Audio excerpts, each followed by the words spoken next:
ഞാൻ ഇപ്രാവശ്യം ശ്രദ്ധിച്ചിട്ടുള്ള ഒരു കാര്യം എന്ന് വെച്ചാൽ എന്നെ തന്നെ ബെറ്റർ ആക്കുക, ലൈക്ക് മോൾഡ് ചെയ്തെടുക്കുക എന്നുള്ളത്. സോ ഞാൻ MDS ആണ്, ഞാൻ എന്തായിരിക്കും, ഞാൻ അങ്ങനെ ഉഴപ്പി നടക്കത്തില്ല. ഞാൻ എൻ്റെ കറക്റ്റ് വർക്ക് ചെയ്ത് ബെറ്റർ ആയിട്ടുള്ള ഡോക്ടർ ആവാനും ശ്രമിക്കുക. അപ്പോൾ അതൊരു വർഷം മുമ്പ് ചെയ്താൽ എന്താ പ്രശ്നം? അത് മാത്രമാണ് ഞാൻ ഇപ്രാവശ്യം എന്നെ തന്നെ ഫോക്കസ് ചെയ്തൊരു കാര്യം. സോ അതിന്റെ ഒരു ഭാഗമായിട്ടാണ് ഇത് കിട്ടിയെന്ന് ഞാൻ വിശ്വസിക്കുന്നു. കാരണം അതിന് മുമ്പുള്ള 2 വർഷം ഇത് ചെയ്തിട്ടില്ല. പേടികളായിരുന്നു. ലൈക്ക് ഈ ബുക്ക് പഠിച്ചാൽ മതിയോ, ആ ബുക്സ് വേണോ, ഇത് വേണോ, ഇതൊക്കെ എനിക്ക് അറിയോ, എന്നെ തന്നെ ഞാൻ ഡൗട്ട്ഫുൾ ആയിരുന്നു. ഇപ്രാവശ്യം അതുണ്ടായിരുന്നില്ല.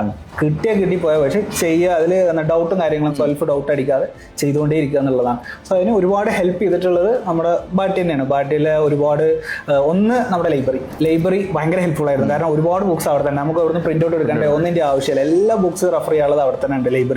2 എപ്പോഴും അവൈലബിൾ ആയിട്ടുള്ള സ്റ്റാഫ്, അത് പ്ലസ് ആട്ടോ ഭയങ്കര ഹെൽപ്ഫുൾ ആയിരുന്നു. കാരണം നമുക്കൊരു ക്വസ്റ്റ്യൻ ചോദിച്ചു കഴിഞ്ഞാൽ അതിന് ആൻസർ പറയുന്നത് സ്റ്റുഡൻസ് അല്ല, സ്റ്റാഫാണ്. ആ ക്വസ്റ്റ്യൻ ആൻസർ അവർ കട്ടൊക്കെ പറഞ്ഞു തരും. അതിന് ഓരോന്നും ഓരോ ഫാക്കൽറ്റി പർട്ടിക്കുലർ ആയിട്ടുള്ളത് എന്നുള്ളത് അതൊക്കെ ഭയങ്കര ഹെൽപ്ഫുൾ ആയിരുന്നു. നമ്മുടെ ഈ ഒരു സാറ്റലൈറ്റ് സ്റ്റാർട്ടിങ് കൊണ്ട് ഭയങ്കര ഇതായി പോയി.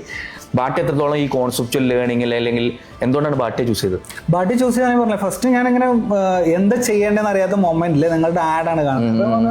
സാറ്റലൈറ്റ് കേരളത്തിൽ പിന്നെ നോക്കാനൊന്നുമില്ല, ഓഫ്ലൈനായിട്ട് ഒരു എൻവയോൺമെന്റ് നേരെ പിടിച്ച് ചാടി എന്നുള്ളതാണ് ചെയ്തത്. അവിടുന്ന് വന്ന് തുടങ്ങിയ സ്റ്റാർട്ടിങ് തന്നെ നമുക്ക് എന്താ പറയാ, ഒന്ന് നിങ്ങൾ തന്ന അറ്റ്മോസ്ഫിയർ ലൈക്ക് എനിക്ക് ചെയർ പറ്റില്ല എന്ന് പറഞ്ഞു, ആ ചെയർ സെറ്റ് ചെയ്ത് തന്നു. എനിക്ക് ഭയങ്കര ബാക്ക് പെയിൻ വന്ന ഒരു മൊമെന്റ് ആയിരുന്നു. അങ്ങനെ നമുക്ക് വേണ്ട എല്ലാ കാര്യങ്ങളും ചെയ്ത് നമ്മുടെ കൂടെ നിന്ന് കുറെ ആളുകളെ നിങ്ങൾ കോർഡിനേറ്റേഴ്സ് ആയിട്ട് നമുക്ക് സെറ്റ് ചെയ്ത് തരുമ്പോൾ അതിന് നമുക്കൊരു റെസ്പോൺസ് വളരെ കൂടുതലായിരിക്കും. കാരണം നമ്മുടെ മാർക്ക് നോക്കാനും നമ്മുടെ റാങ്ക് ഇടക്കിടക്ക് ചോദിക്കാനും ഒക്കെ ഇടയ്ക്ക് സാറാണെങ്കിലും നിയാസ് സാറാണെങ്കിലും ഇടക്കിടക്ക് വരും. നിയാസ് സാറൊക്കെ വരുമ്പോൾ ഞങ്ങൾ ഇങ്ങനെ ചോദിക്കുമല്ലോ എന്നുള്ളത്. പക്ഷെ ആ പേടിയോണ്ട് ഒന്നെന്ന് വെച്ചാൽ നമ്മൾ ഒന്നല്ലെങ്കിൽ എക്സാം അറ്റൻഡ് ചെയ്യും, അടുത്ത ആഴ്ച സാർ വരും, ഒരു ചോദ്യം ഉണ്ടാവും. ആ ചോദ്യത്തെ പേടിച്ചിട്ടെങ്കിലും നമ്മൾ അത്രയും ഡിപ്രസ്ഡ് ആണെങ്കിൽ നമ്മൾ അല്ലെങ്കിൽ അത്രയും മെന്റലി പ്രിപ്പയർഡ് ആവാത്തൊരു മൊമെന്റിൽ നമ്മൾ അതിന് വേണ്ടിയിട്ടെങ്കിലും പ്രിപ്പയർ ആയിട്ട് നമ്മൾ എക്സാം എഴുതും. മറ്റേത് സ്കിപ്പിംഗ് ഇല്ല, അതാണ് ഒന്നാമത്. ജസ്റ്റ് സ്കിപ്പ് ആവില്ല എക്സാം, അറ്റൻഡ് ചെയ്യെങ്കിലും ചെയ്യും എന്നുള്ളതാണ് അതുകൊണ്ട് കിട്ടിയത്.